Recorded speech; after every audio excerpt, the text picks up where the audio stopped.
Bago tayo magpatuloy, huwag kalimutang mag-subscribe sa aking channel.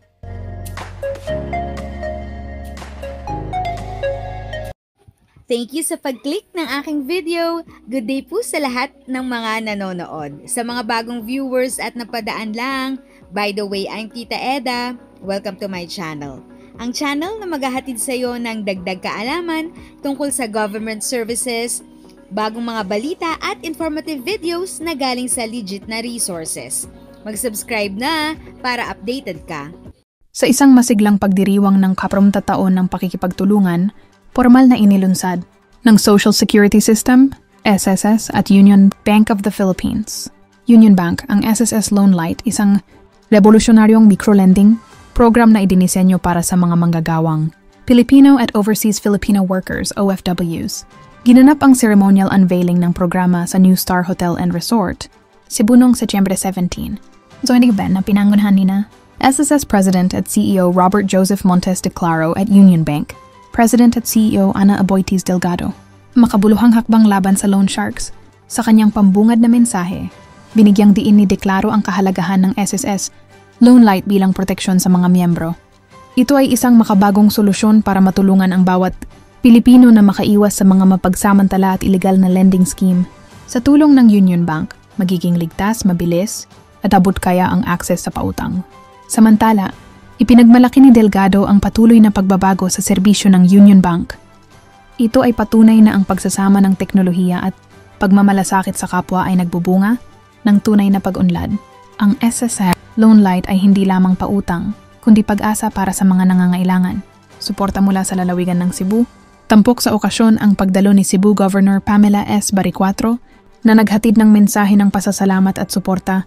Ang kolaborasyong ito ay huwaran ng tagumpay kapag nagtutulungan ng gobyerno at pribadong sektor.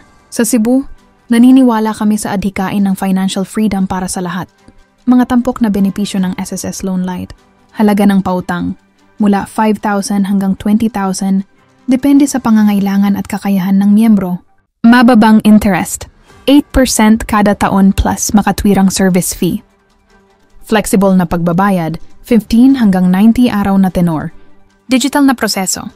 Lahat ng transaksyon mula aplikasyon hanggang pag-apruba magagawa online sa SSS website o Union Bank app. Direktang kredito.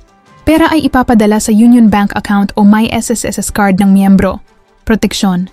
Garantisadong ligtas mula sa mga loan shark at ilegal na koleksyon. Target na 40B loan book sa 2027.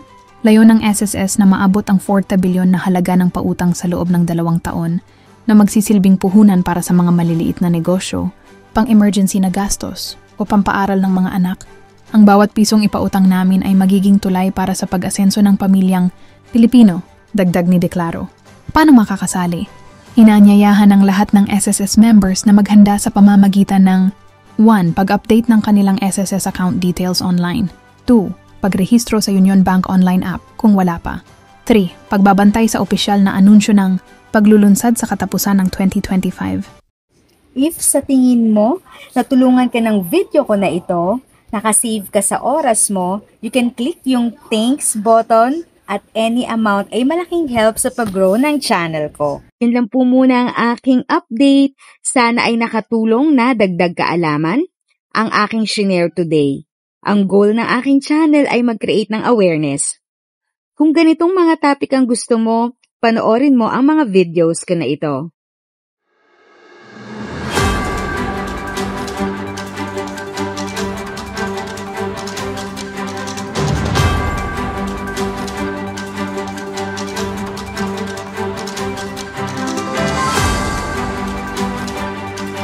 Thanks for watching! Kung may kapamilya, kaibigan o kakilala sa tingin mo ay magiging interesado sa video, please share or tag sila sa comment section.